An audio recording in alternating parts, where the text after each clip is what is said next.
Hello, my name is Erik Valdman, and today I want to talk about the cup half full and the cup half empty. But today I'm going to relate the cup half full and the cup half empty with your state of stress and anxiety and with how you see your world. Okay, so let's begin. This is how it works. We all familiar with that cup? Okay?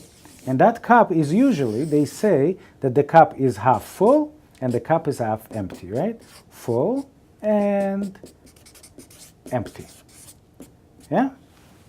So the way it works, we know, we've been taught that which one is where we want to be, right? What do we really want? Well, of course, we want the cup half full. But the truth is that half full is great, okay?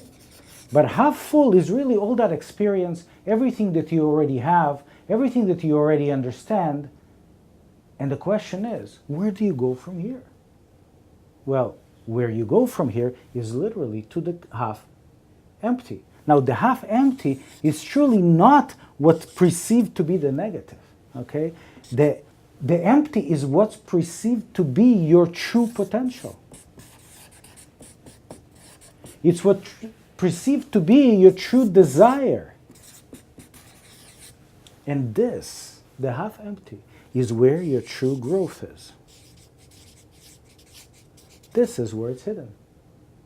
So anytime somebody tells you, all I want is my cup to be full, you tell them that where I look at the world, where you look at the world from this point on, is you see both the cup half full and the cup half empty. One, something that you already have, you already understand, and you already can use to move yourself forward. And the half empty is that gap that creates the potential that inspires you to move forward. Equally beneficial in our life. Our life will always be half full and half empty. So that's number one. Okay? Number two, cup full and half empty. There is number two. The same cup, okay? Half full and half empty, okay? So this is not empty. This is full, okay?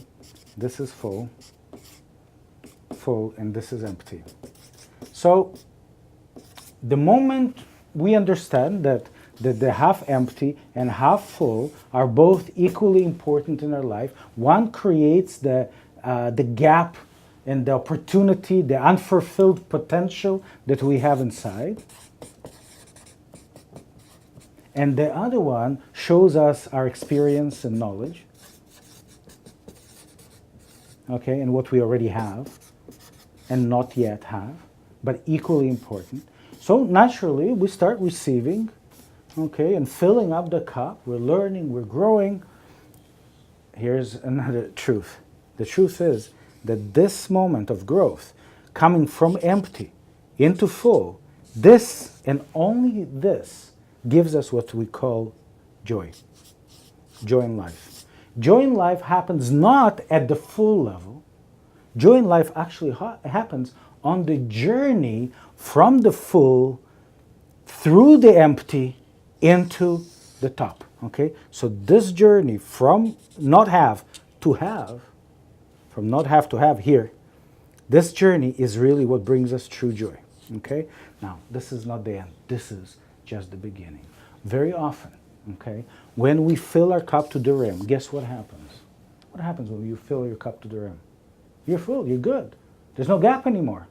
Can you experience joy at that moment? Absolutely not. And if you cannot experience joy at the moment, what do? Well, you, of course, need to find yourself in a place where there is enough empty to fill. There needs to be some challenge. There needs to be some goal in front of you, something that you desire but don't have yet. So what do people usually do? And it's not me and you, of course, somebody else. What do people usually do? It's called sabotage.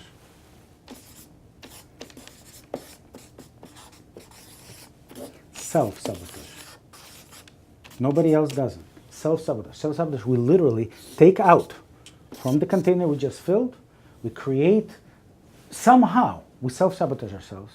We create more empty so we can fill it back again and experience joy. We do that all the time, every day. And therefore, no surprise, our life is ups and downs. Okay, you know that. It's a cycle that never ends, and we're stuck between those two lines because we never grow out of that cup. So here's number 3. Half full and half empty. Number 3. Bear with me. This is 2. Number 3 is very different. Number 3 is, again, the same cup, half full and half empty. We recognize already that the only joy we receive from life, okay, is literally the movement from not having to having. The movement in the empty. The movement up the mountain. From below the mountain to the top of the mountain. That's the process of joy. The actual journey in the process, not the top.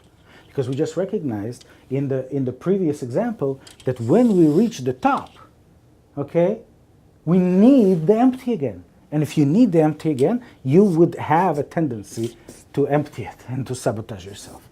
Okay? Now, what do we do? Number 3 of cup half full, half empty. What do we do to ensure that we don't have to sabotage ourselves? Anyone? Okay. This is what we do. We literally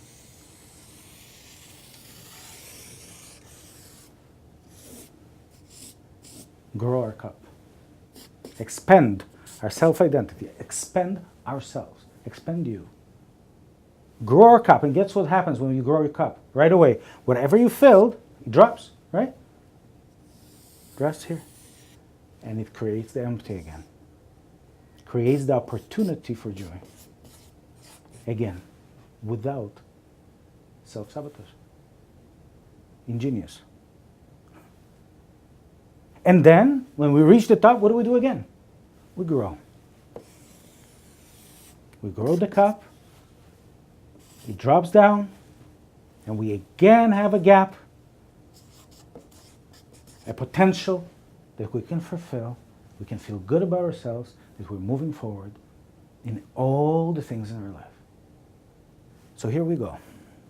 Number 1, we recognized half full and half empty are equal partners. 1 is the experience that you have to move you forward, and 2 is the gap, the unfulfilled potential that you have inside.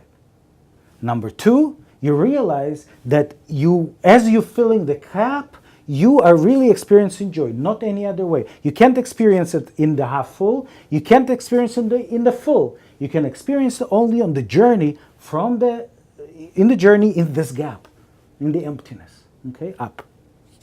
And we also recognize in number 2 that the moment you reach the top, you have no choice left. It's not your fault. You have no choice left but to sabotage yourself. Okay, so that would be sabotage. Now, that's number 2. And in number 3, we recognize that the only way to not sabotage yourself, the only way to continue growing and to feeling joy in your life, to feel that your stress and your anxiety are literally melting away as you are moving forward, no matter where you are, no matter how big the cup is, no matter how full it is, no matter how much you have or what's inside, but truly the joy and the elimination of stress and anxiety is the true growth. Okay? Growth. Now, if you want to know how I see growth, what are the things that I do for my own growth, what are the things that I teach my students to work with inside, to experience growth, not to be pushed into growth, but to choose growth. And in the next video, what I will describe and I'll talk about life momentum. I will talk about intuition and many other things. As well as, if you'd like this page and let me know what are the things you want to talk about, what are the things that are bothering you in your life and you're looking for a solution and explanations for. Okay? My name is Erik Valdman, and I'll see you soon.